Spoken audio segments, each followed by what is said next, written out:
Weet jy hoe dit voel as jou eie kind jou nie meer wil ken of herken nie?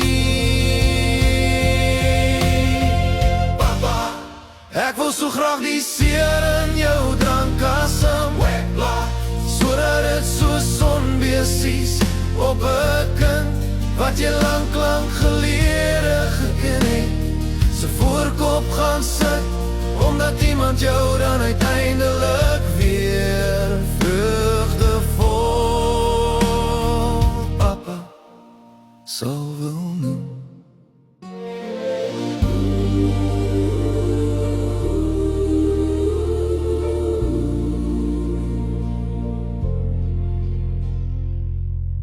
Ek word wakker met 'n seer lyf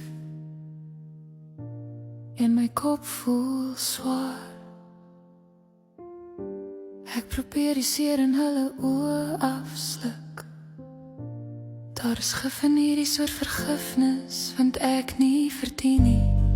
Ek weet jy is te sag gesalf,